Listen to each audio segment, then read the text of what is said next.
Bom, uma breve bibliografia, né? Então, coisas que podem e que devem, na verdade, ir lendo para acompanhar as nossas aulas de catecismo de adultos. O pessoal aí no fundo está me ouvindo bem? Bom, então, primeira coisa, né? O catecismo de São Pio X. Muito simples, perguntas e respostas, mas que já dá uma boa base. Em geral, nós vamos além do catecismo, certo? De São Pio X. Vamos aprofundar um pouco mais. Bem, outra indicação, catecismo romano, né? Ou catecismo do Concílio de Trento. Catecismo romano ou catecismo do Concílio de Trento, que acho que deve ter mesmo atualmente na lojinha, né? Catecismo Pio X talvez tenha também. Só que é outra capa, amarelinha. Às vezes o pessoal julga pela capa, não é o mesmo. Não é o mesmo, né? Só mudou a edição. Tem também um outro livro em um único volume chamado Novo Manual do Catequista. Novo Manual de antigamente, né? Então é um livro dos anos 40, 50. Muito bom, de Giuseppe Perardi. Então, padre italiano, Giuseppe Perardi, que vale a pena ler, é um desenvolvimento do catecismo de São Pio X, certo? E, finalmente, o Catecismo Católico Popular, do padre Spirago, em 3 volumes, que é o que vai desenvolver, a princípio, mais as coisas. Eu recomendaria, talvez, até uma certa ordem, né? À medida que a gente for avançando, vai lendo o Catecismo Pio X, que é rapidíssimo, muito rápido, e depois completando com o Catecismo Católico Popular. A única ressalva que eu faço com relação ao Catecismo Católico Popular, e faço desde já, é que ele tem uma citação ou outra de Ana Catarina Emmerich. Então, que é uma coisa um pouco complicada, né? São, teoricamente, aparições, visões que ela teve, mas que é bem complexo. Ela chegou a ser beatificada pela Igreja, que não quer dizer que tudo que ela tenha feito seja bom. A beatificação nunca foi considerada infalível pela Igreja.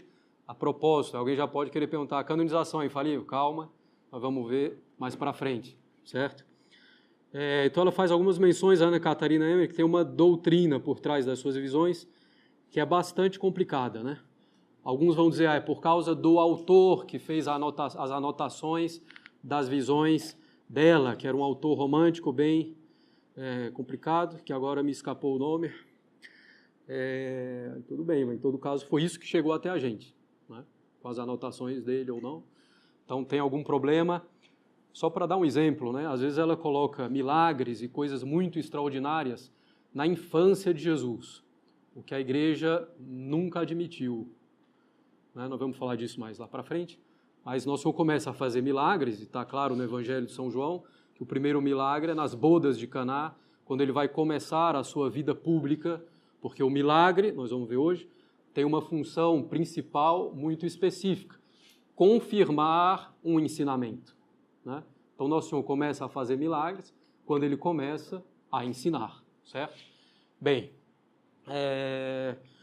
então isso é importante. Tem ainda algumas cadeiras por aqui, hein? Aqui na frente. Tem 2 aqui, tem uma ali. Bem, então essa ressalva no Catecismo Católico Popular, essas referências feitas de boa fé pelo autor, a Ana Catarina Emmerich, não é? Bem, o nosso objetivo, tem a cadeira preta aqui e a cadeira vermelha. Nosso objetivo não é simplesmente um exercício da inteligência, certo? Nosso objetivo é, de fato, conhecer, amar e servir a Deus. Então, que aquilo que vocês aprendem aqui possa servir para o cotidiano de vocês. Então, nós vamos aqui conhecer melhor a Deus, conhecer melhor a doutrina de nosso Senhor Jesus Cristo, né? A doutrina católica, que é a doutrina de nosso Senhor Jesus Cristo, Porque para amá-lo mais profundamente é preciso conhecê-lo. Nós só amamos aquilo que conhecemos. Então, nosso propósito é conhecer mais perfeitamente a Deus para amá-lo mais profundamente. Né?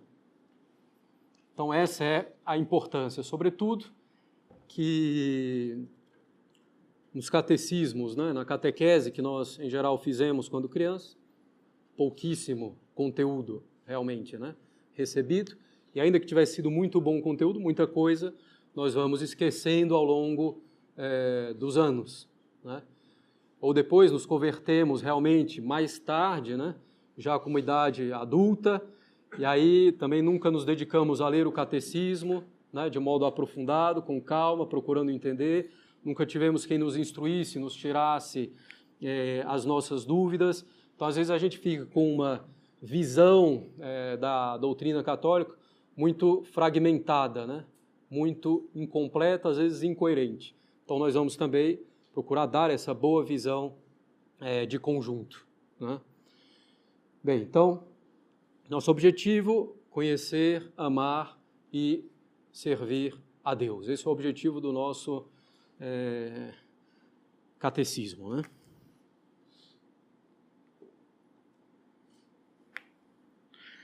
Evidentemente, aqui é um catecismo, não é uma aula de teologia, certo? Se a gente fosse fazer teologia, nós vamos ficar aqui todos os dias da semana, de segunda a sexta, né? 4, 5 horas por dia, durante 3, 4 anos. Então, não é esse o objetivo. Então, muita coisa nós não poderemos, não é esse o propósito, de fato, demonstrar de forma cabal, com todos os argumentos, perfeitamente. Né? Num catecismo, a gente parte do princípio que todos são católicos, né? E que, portanto, aceitam já a autoridade da Igreja.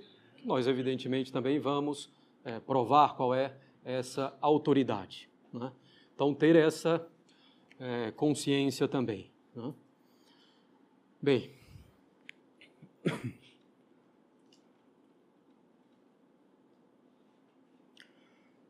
essa primeira aula, né, de hoje, ela é fundamental, importantíssima. Né? Disso daqui, na verdade, depende todo o resto. Depende toda a compreensão que nós vamos ter da religião, certo? Porque o que nós precisamos entender é de onde vem a religião, como é que surge a religião. Né? E como é que eu sei qual é a verdadeira religião. Então, nós precisamos abordar esses pontos.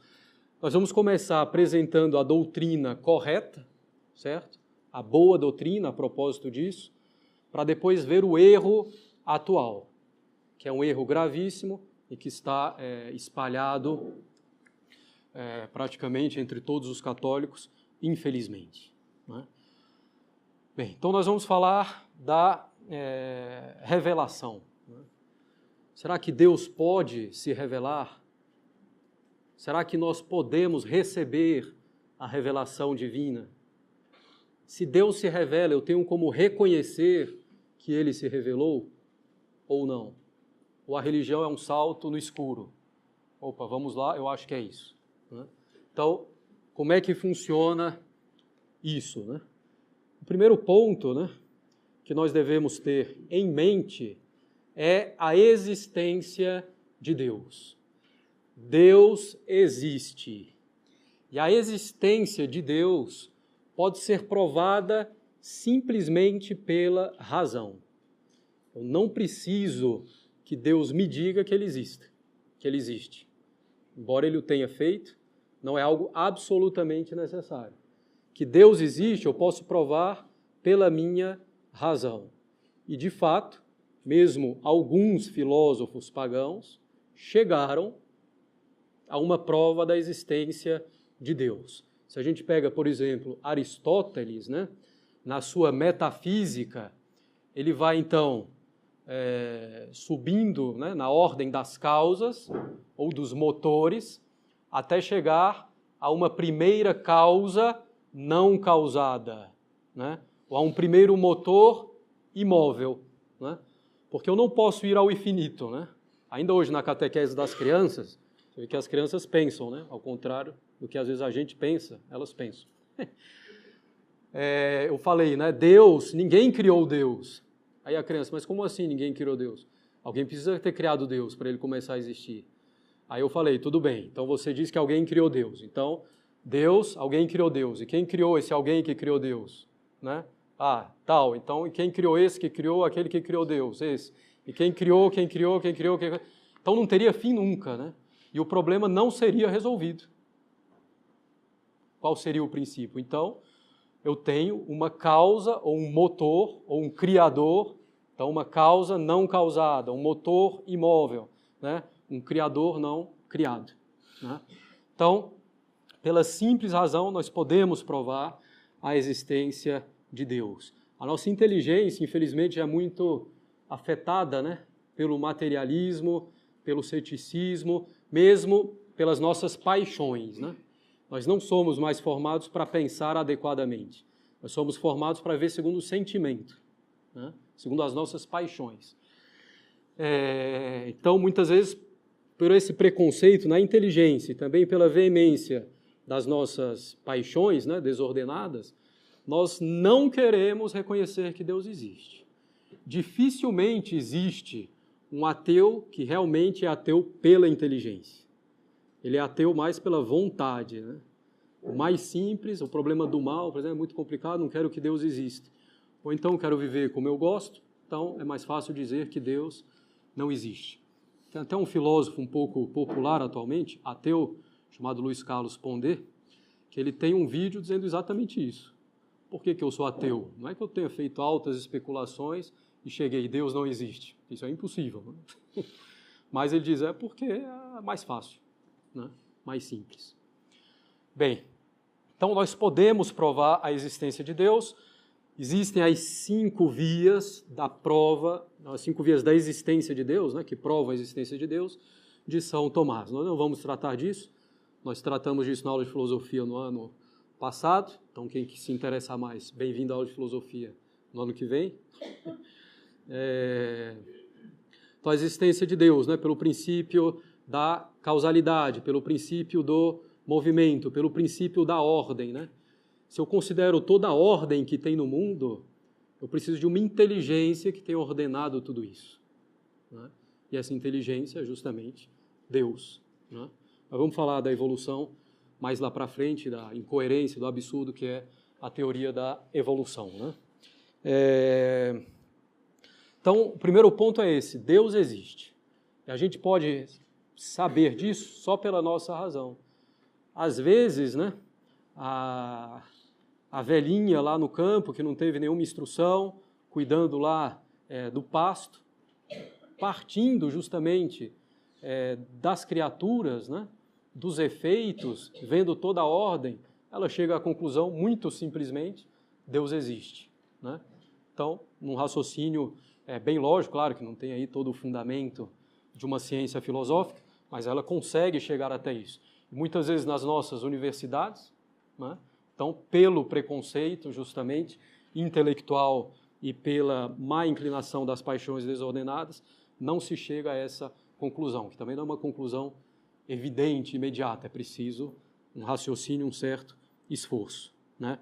Mas, bom, então, mesmo filósofos pagãos chegaram a provar a existência de Deus, ainda que não tenha sido com essa palavra Deus, né? Mas o motor imóvel, a causa não causada, né? E aí, bom, Deus também vai dizer que Ele existe. Né? Na Sagrada Escritura, Deus vai dizer que Ele é aquele que é e vai também dizer que aquele que diz em seu coração Deus não existe é um tolo, né? Assim diz o Salmo, Dixit incipiens in corde suo non est Deus. Disse o tolo no seu coração, Deus não existe. Né? Então, reconhecer a existência de Deus é usar bem a razão. Né? Dizer que Deus não existe, tem algum problema aí no uso da razão, certo? Então, dizer que Deus existe não é uma superstição, não é uma irracionalidade. Né? Não, a existência de Deus a gente pode provar pela nossa razão precisamente, certo?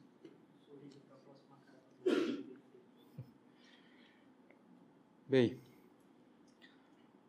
vamos ver se ao final a gente vai tirar outra foto para ver se e vai conferindo rosto por rosto.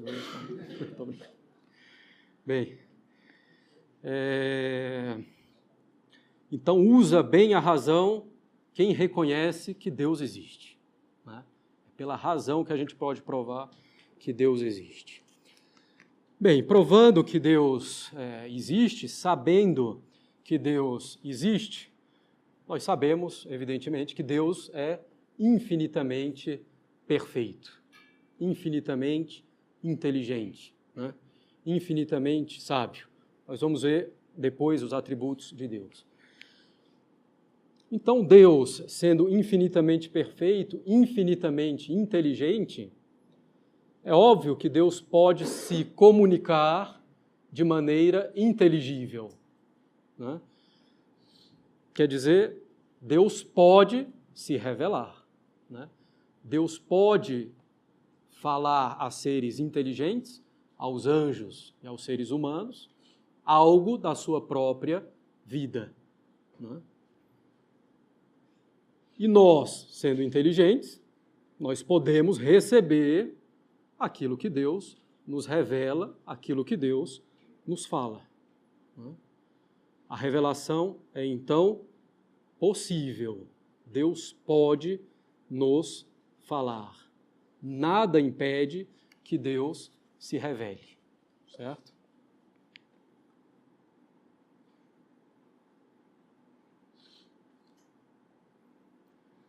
Ao nos falar, Deus pode nos falar basicamente duas verdades. Verdades naturais. O que é uma verdade natural? Uma verdade que eu posso conhecer também sem a revelação de Deus. A existência dele, por exemplo, a imortalidade da alma, né? Aristóteles, mais uma vez, que alguns consideram o quinto evangelista, porque a filosofia de Aristóteles é muito coerente com o evangelho, né? Justamente. Claro que tem erros também na filosofia de Aristóteles, mas Aristóteles provou a imortalidade da alma humana. Então, uma coisa que se pode provar sem a revelação, né? Então, mas Deus pode nos revelar mesmo essas verdades naturais que nós podemos conhecer com a força só da nossa razão, sem a revelação divina. E por que Deus revelaria mesmo verdades naturais? A existência dele, a imortalidade da alma, né? São algumas coisas que nós falamos, para que todo mundo possa chegar a esse conhecimento. A gente falou, provar a existência de Deus não é tão simples, né? De uma forma realmente científica. Provar a imortalidade da alma também não é tão simples. Então, com a revelação, todos podem conhecer essas verdades, podem conhecer mais rapidamente e com muito maior certeza, com uma certeza muito maior. Então, Deus revela mesmo verdades naturais que nós poderíamos conhecer sem a revelação, porque com a revelação todos podem conhecer, né? Podem conhecer com maior facilidade, ou rapidez, e com maior certeza, na verdade, com certeza absoluta, né? Se Deus revela. Mas Deus pode revelar também verdades sobrenaturais. O que são verdades sobrenaturais? São aquelas que, com a nossa simples razão, nós nunca poderemos conhecer. São verdades sobrenaturais são aquelas verdades que, para conhecer, só se Deus nos revelar. Certo? Sobrenatural quer dizer que está acima de toda natureza criada, mesmo dos anjos. Nem os anjos podem conhecer essas verdades sobrenaturais se Deus não revela essas verdades. Por exemplo, a Santíssima Trindade. Eu poderia, aqui sozinho, Aristóteles, né, muito mais inteligente do que eu, do que vocês também, então ele poderia pensar sozinho, ele nunca chegaria ao conhecimento da Santíssima Trindade, que é impossível simplesmente para a razão humana, certo? Ou a encarnação do Verbo, ou o mistério da Eucaristia, né? Então, são verdades sobrenaturais. Para conhecer, é absolutamente necessário a revelação de Deus, que Deus nos fale essas verdades, certo? Bem, então as verdades sobrenaturais, né? Então Deus pode nos revelar essas duas verdades. Ele era obrigado a nos revelar alguma coisa? Não.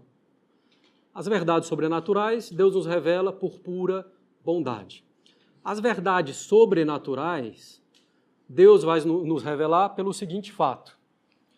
Ao nos criar, né, ao criar o ser humano, Adão e Eva, nós vamos ver, Adão e Eva não é história da carochinha, né? Então, ao nos criar, Deus poderia simplesmente ter nos criado e pronto.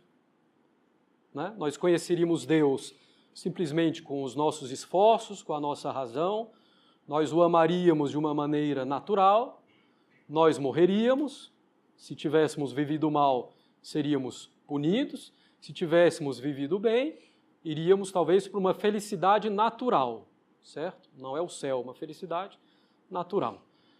Mas Deus, na sua bondade, não se contentou em simplesmente nos criar. Deus nos criou e nos elevou a participantes da sua própria vida, certo? Ele nos elevou a uma vida sobrenatural, que está acima da nossa natureza, certo?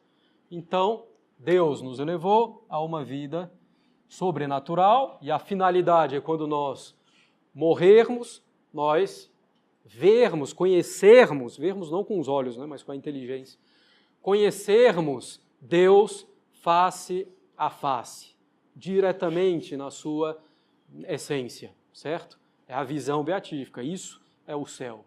Então, nós temos uma felicidade uma finalidade sobrenatural, né? Então, a finalidade é sobrenatural. Ora, para chegar a um fim, eu preciso de meios proporcionais a esse fim, certo? Então, se eu tenho um fim sobrenatural, eu vou precisar de meios sobrenaturais. A graça, né? Bom, depois com o nosso Senhor, os sacramentos, né? A igreja. Mas para chegar à finalidade, eu preciso também conhecer essa finalidade. Eu preciso que Deus me diga qual é essa finalidade e os meios para chegar até lá. Então,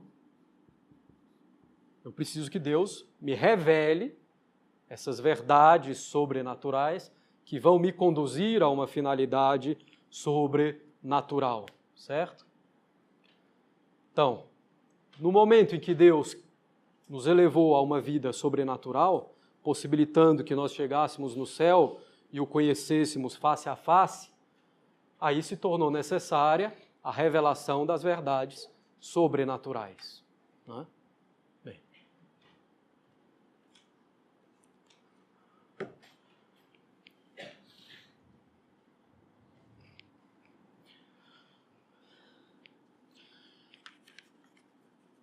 Outra coisa, né? Nessa primeira aula a gente vai exigir um pouco de raciocínio, né? Só vai piorar. Tô brincando. Depois fica um pouco mais tranquilo, né? Mas nosso propósito é se aprofundar também, né? Então, vamos em frente. Bom, então, muito bem. Deus pode se revelar, nós podemos receber a revelação, mas e aí? A igreja, né? Entre aspas, aceita, a Igreja Universal vai dizer que ali é a verdade, os judeus vão dizer que a revelação está ali, o islamismo vai dizer que a revelação está ali, e assim vai, o hindu vai dizer que a revelação está ali, e assim vai. Então, como é que eu sei qual é a verdadeira revelação, consequentemente, qual é a verdadeira religião?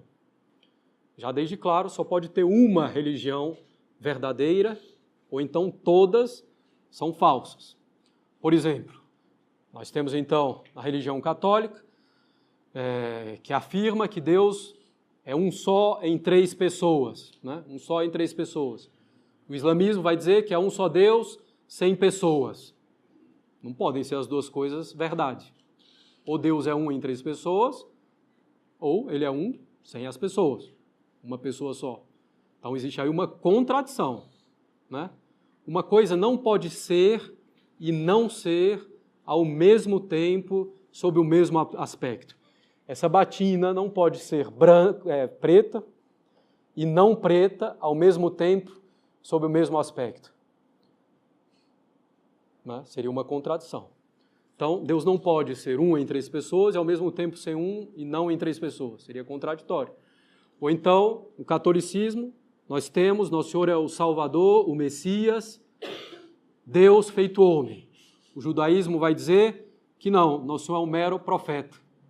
Tem aí uma contradição. Uma coisa é verdade, a outra é falsa. Certo?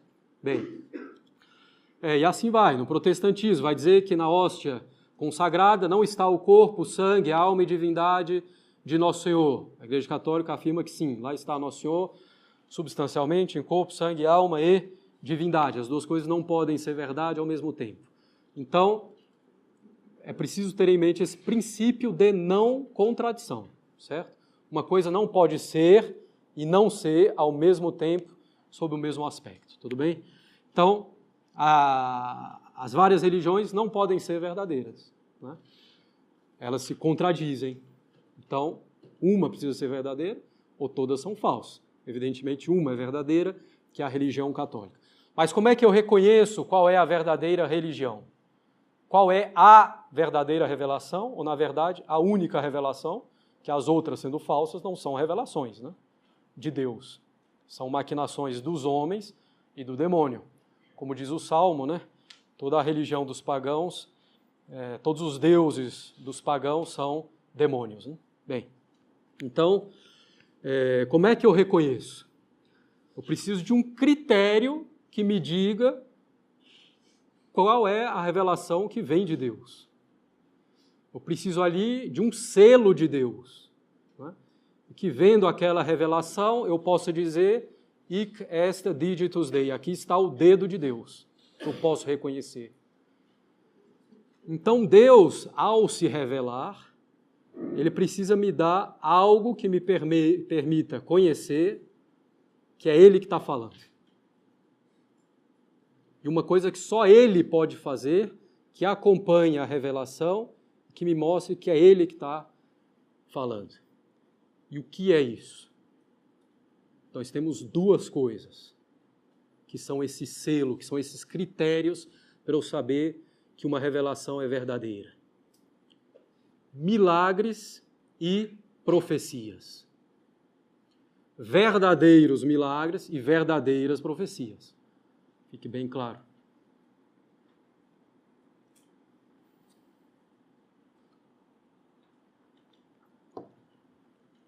Um milagre, por definição, é algo que só Deus pode fazer. Um milagre é algo que supera as forças, a capacidade de toda e qualquer criatura, até dos anjos, né? Então, milagre, por definição, só Deus pode fazer. Um verdadeiro milagre, hein? Então, se é uma coisa que um anjo ou um demônio pode fazer, não é um milagre, é um prodígio. Certo? Por exemplo, o demônio ele pode chegar aqui, pode levantar essa mesa e fazer a mesa girar? Pode. Né? Então, numa sessão espírita, se a mesa começa a girar, a maior parte das vezes é charlatanismo, né? Tá claro. Mas o demônio poderia fazer aquela mesa girar, nada impede ele de fazer isso, certo? Bem, mas algumas coisas só Deus pode fazer. Por exemplo, ressuscitar um morto. Só Deus pode ressuscitar um morto. Né? Uma cura realmente súbita, instantânea. Só Deus pode fazer, certo? Às vezes a cura pode vir do demônio também, hein? Tem que prestar atenção. Às vezes o demônio é a causa da doença. Ele sai, a pessoa fica curada. Sobretudo se é uma coisa de ordem mais psicológica, né? E às vezes no Evangelho, né? Quer dizer, nas interpretações atuais, o pessoal diz, esses endemoniados que Jesus exorcizava, né? Expulsava o demônio, na verdade eles tinham um problema psicológico. Não, nada disso. Bom, uma coisa, na verdade, não impede a outra, entendeu? Muitas vezes a presença do demônio leva a um problema psicológico. Não estou dizendo que todo problema psicológico tem a presença do demônio também, não estou falando isso. Mas uma coisa não impede a outra, certo? Bem, então, nós estamos falando de verdadeiros milagres. Uma virgem conceberá. Só Deus pode fazer isso, certo? Ou então, realmente, um paralítico que se cura instantaneamente. Só Deus pode fazer isso. Então, um verdadeiro milagre intimamente ligado a uma doutrina, né? Intimamente atrelado a uma doutrina, prova que essa doutrina é verdadeira, certo?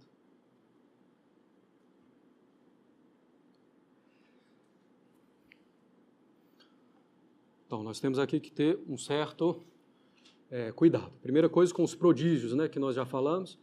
E às vezes nós vemos, mesmo nessas aparições assim mais recentes, né, justamente algum fato espetacular. Por exemplo, tem uma por aí que diz, olha o milagre, tem o rosto de Nosso Senhor ou de Nossa Senhora esculpido na árvore de um modo milagroso.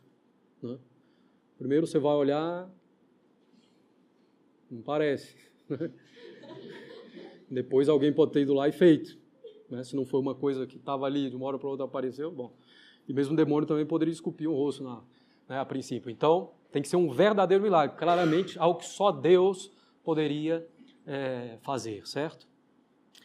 E isso também tem que estar atrelado, intimamente ligado a uma doutrina. Fora da igreja é possível haver milagres?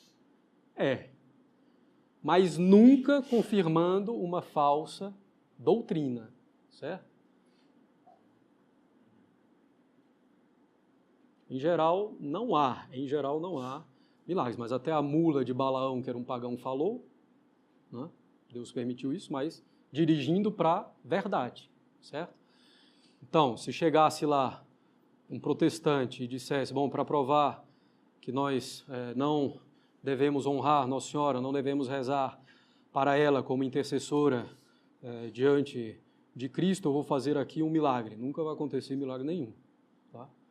Pode ter um passe de mágica, pode ter um prodígio, mas não vai acontecer um milagre, porque é uma falsa doutrina, certo? Então, o milagre ele vai estabelecer a doutrina correta, né? E depois, a partir disso, eu vou até poder discernir milagres duvidosos a partir da doutrina a qual ele está atrelado. Se está atrelado a uma doutrina errada, eu sei que não é um verdadeiro milagre, certo? Bom, então, verdadeiros milagres. Então, aqui nós temos a impressão digital, figura de linguagem, evidentemente, de Deus, né? O selo de Deus. Mas tem que estar atrelado intimamente a uma doutrina, certo? Nosso Senhor, podem abrir praticamente qualquer página do Evangelho, vocês vão ver um milagre ou vários milagres. Era Nosso Senhor provando a sua missão divina com os milagres. A tal ponto que ele diz para os fariseus, né, os doutores da lei que não querem acreditar nele, se vocês não acreditam nas minhas palavras, acreditem nas minhas obras. Vejam as obras que eu estou fazendo, só Deus pode fazê-las, né, e confirmá-las. Então é porque o que eu estou ensinando é verdade. Quando Nosso Senhor vai curar o paralítico, né, que é levado até ele, Nosso Senhor, quer dizer, o paralítico é levado até Nosso Senhor, e Nosso Senhor vai dizer então, teus pecados estão perdoados. Os fariseus, inteligentes, né, vão dizer, opa, só Deus pode perdoar os pecados. Esse homem blasfema, porque consideravam que ele não era Deus, né? Esse homem blasfema. O que vai fazer Nosso Senhor para dizer que ele é Deus e que ele pode perdoar os pecados? Ele vai dizer, eu sou Deus e posso perdoar os pecados? Não, porque não adiantaria nada. Ele vai fazer um milagre. O que é mais fácil? Dizer, teus pecados estão perdoados, ou toma a tua maca, levanta-te e anda. Né? E aí ele diz, pega a tua maca, levanta-te e anda, e o paralítico sai andando. Ele fez um milagre para provar aquilo que ele estava fazendo, certo? Para provar que ele que ele tinha uma missão divina. E Nosso Senhor vai afirmar que ele é o Filho de Deus por natureza, que ele é Deus, né? o verbo feito homem. Ele vai provar por milagres durante todo o Evangelho. Nós vamos ver os milagres de Nosso Senhor mais para frente, né? Então, o tempo inteiro no Evangelho é isso. Qual outro critério para a gente reconhecer a verdadeira revelação? As profecias. O que é uma profecia? É um conhecimento certo de um futuro contingente, que pode ser ou não ser, que é imprevisível, certo? Porque se eu olho assim para o céu e digo, vai chover, não é uma profecia, né?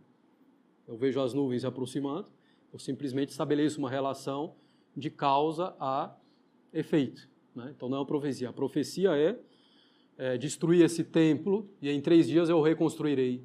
Nosso Senhor falando do seu próprio corpo e da sua ressurreição, né? Essa geração não passará sem que Jerusalém seja destruída, né? E não tinha nenhum sinal para isso à época. Jerusalém foi destruída no ano 70, então ainda dentro da mesma geração. No Antigo Testamento, a mesma coisa. O que fazem os profetas, né, os patriarcas? Milagres, né?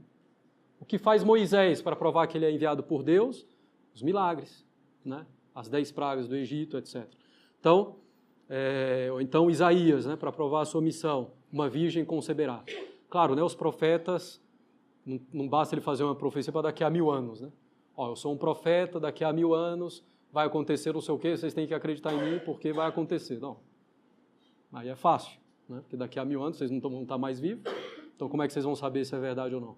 Então os profetas, eles faziam profecias um pouco mais distantes, mas faziam profecias e milagres também para os seus contemporâneos, né? Então, para provar a missão divina deles, né?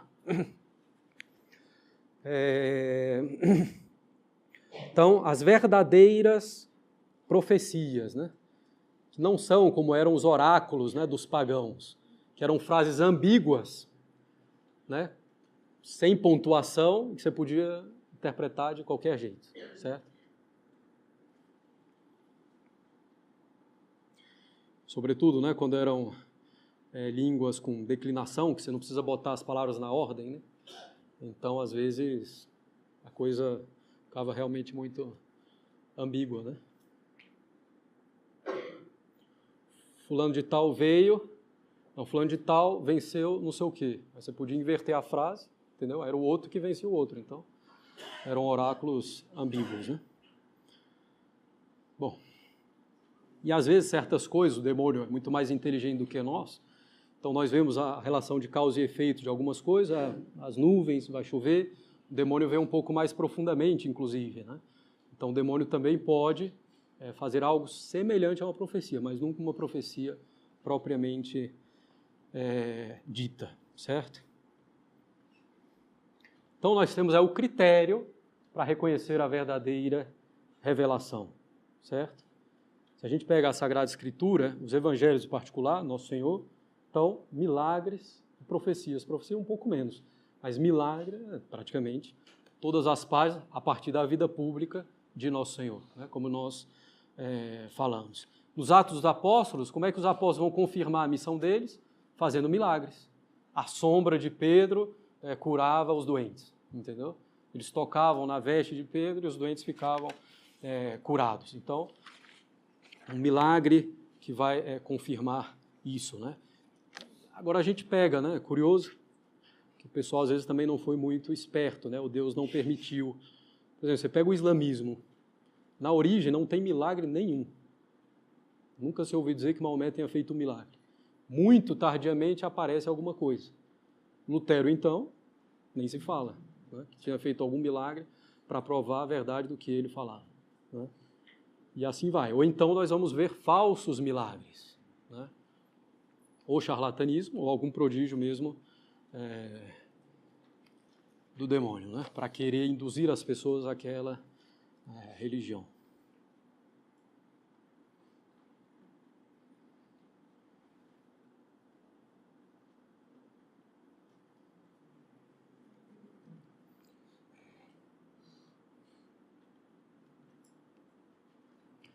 Bem, então,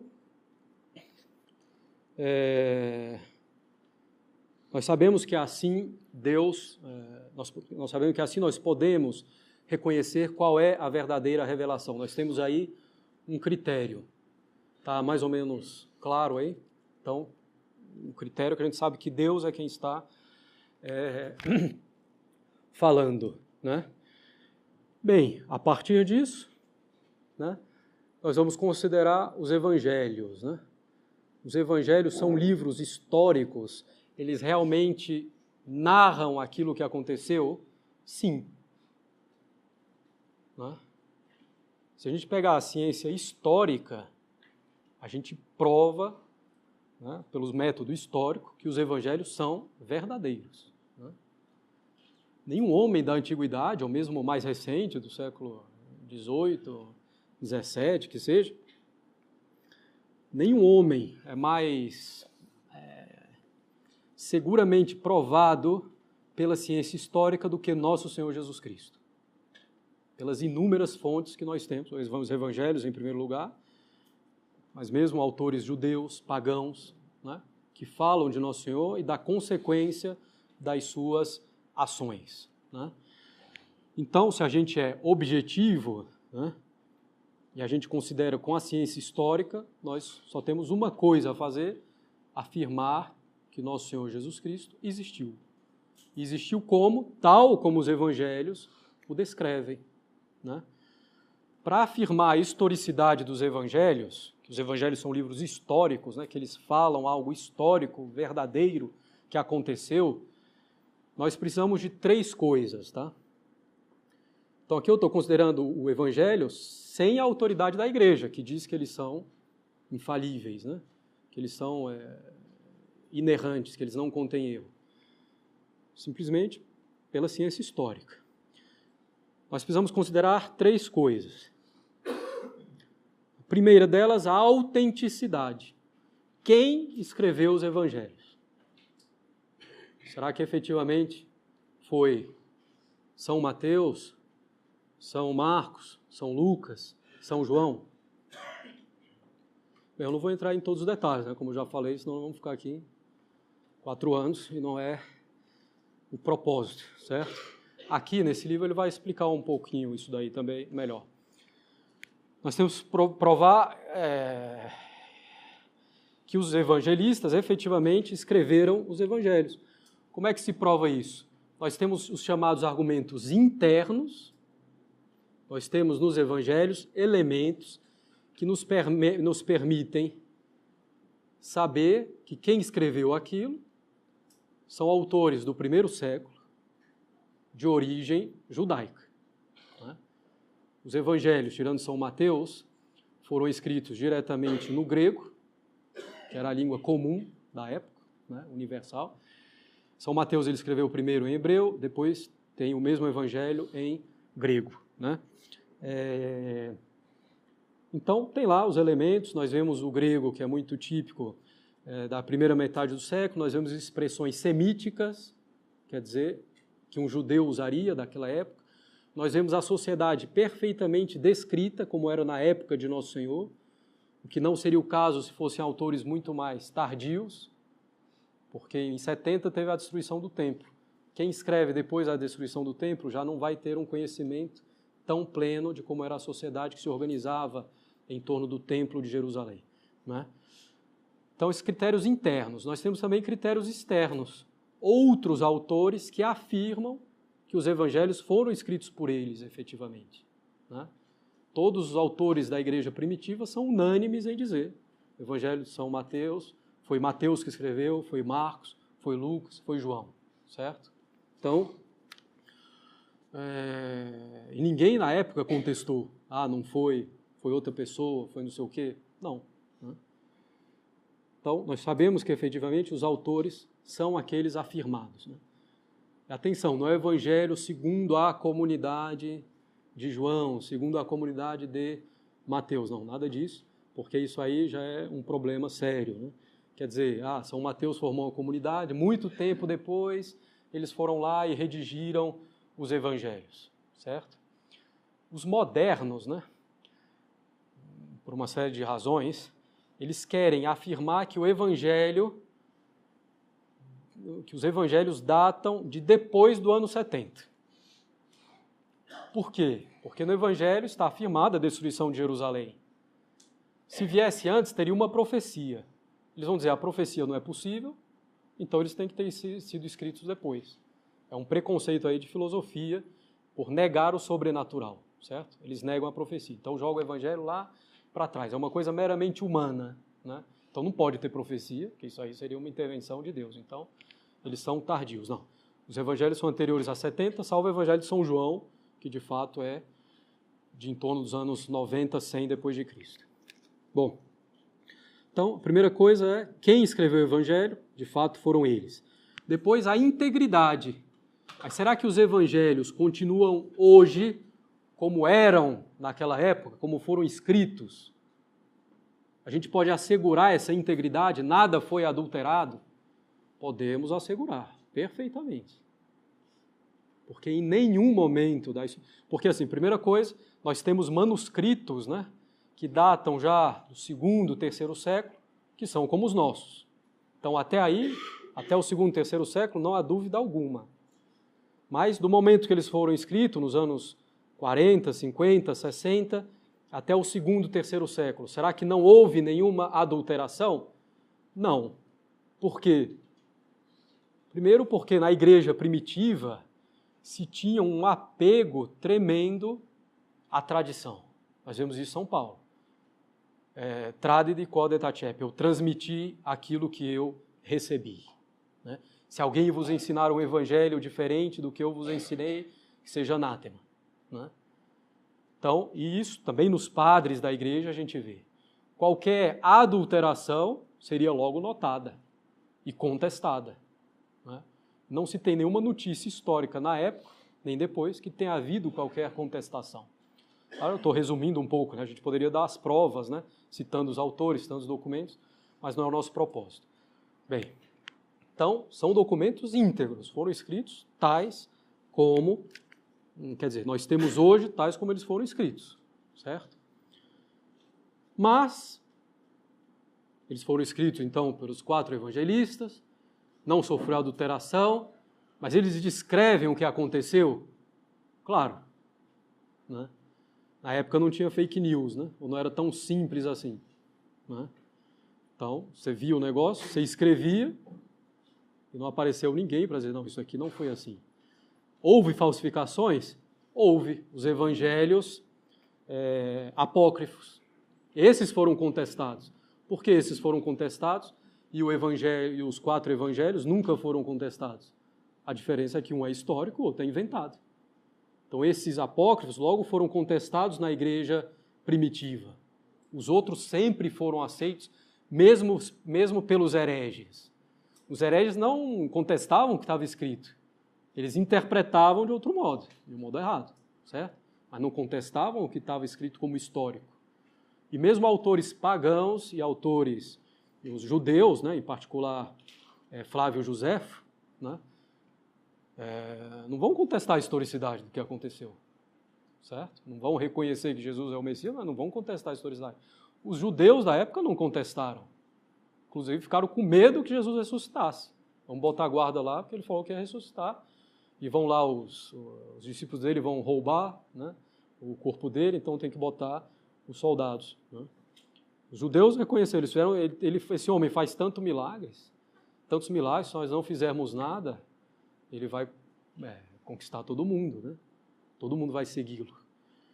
Então, é histórico, é verdadeiro o que está relatado no Evangelho. Isso se prova meramente pela ciência histórica. Tá?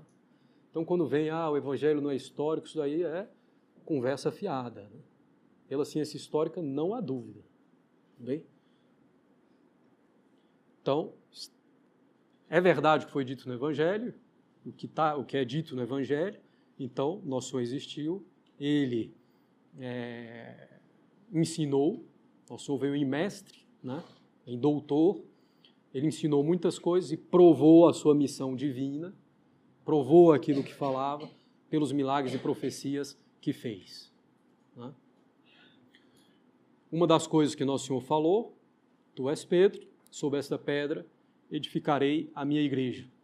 Nós vamos falar da igreja mais lá para frente, evidentemente, mas só com isso nós já sabemos qual é a verdadeira igreja de nosso Senhor Jesus Cristo, aquela edificada sobre São Pedro, né, e seus sucessores, os papas, né? Bom, então, a revelação é possível, nós temos os meios para reconhecer a verdadeira revelação, e essa revelação ocorreu, certo? Nós devemos, então, aderir a ela, né?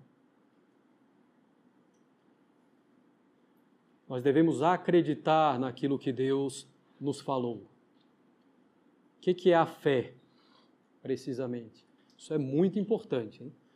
Compreender isso. A fé é a adesão da inteligência, não é do sentimento, da inteligência, às verdades reveladas por Deus, a adesão da inteligência às verdades reveladas por Deus, em virtude da autoridade de Deus. A adesão da inteligência às verdades reveladas por Deus, em virtude da autoridade de Deus. Então, a fé não é um sentimento. A fé se encontra na inteligência, que não é uma faculdade sensível. Então, a fé é a nossa adesão da nossa inteligência às verdades que Deus revelou. E por que eu dou a minha adesão? Por causa da autoridade de Deus, que não pode se enganar nem nos enganar. Se Deus fala, eu devo acreditar. Se Deus fala e Ele deixa claro o que Ele falou, eu devo acreditar. Seria irracional não acreditar. Então, irracional não é a fé. Irracional é negar a fé. É contra a razão negar a fé. O que está conforme a razão é a fé. Deus é inteligente, eu posso reconhecer pela minha razão.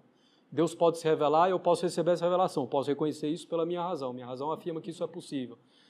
Eu posso reconhecer que Deus se revelou pelos milagres e pelas profecias, ligados intimamente a uma doutrina. Eu sei que Deus se revelou de fato. Então, é razoável eu crer. Então, crer não é que eu estou à beira do precipício, vou resolver crer. Né? Se não for, não tem problema. Foi a opção de vida que eu fiz. Não, não é isso. É uma coisa segundo a razão.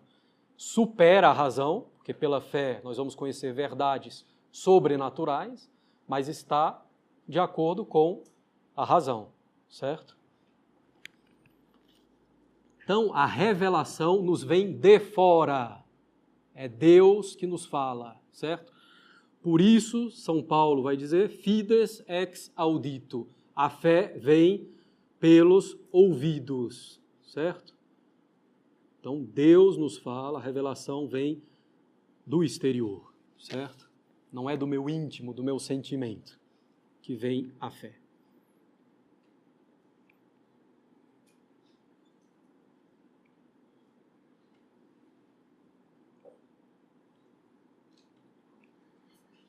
Bem,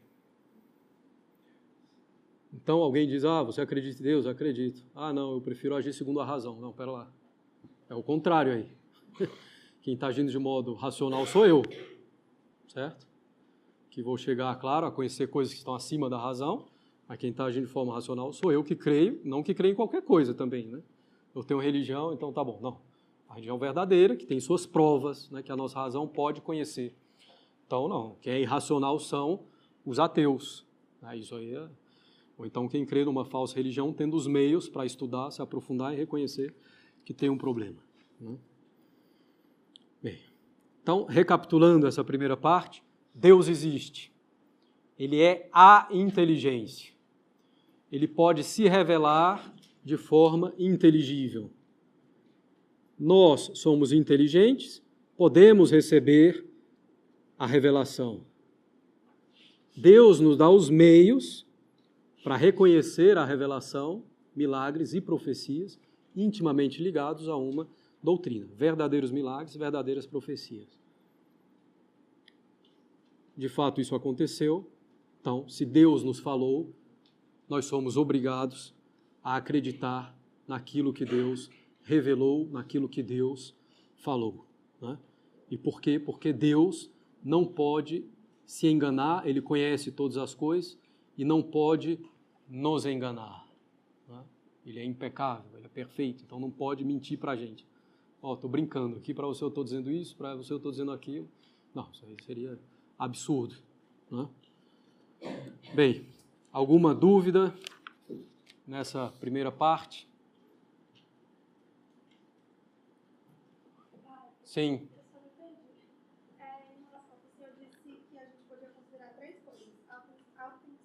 Sim. E a historicidade, ou a veracidade, na verdade a veracidade. A autenticidade, quem escreveu, a integridade, o que eles escreveram é o que nós temos hoje, e a veracidade, o que eles escreveram é verdade. Juntando essas três coisas, nós podemos concluir que os evangelhos são históricos. Né?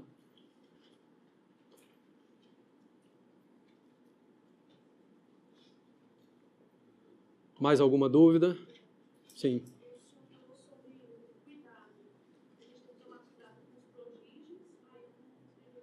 Então, prodígio é uma coisa que supera a natureza humana, mas não supera a natureza angélica, né?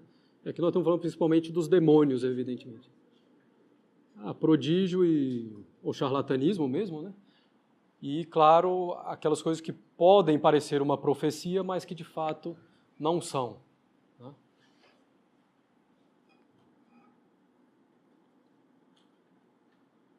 Mais alguma dúvida?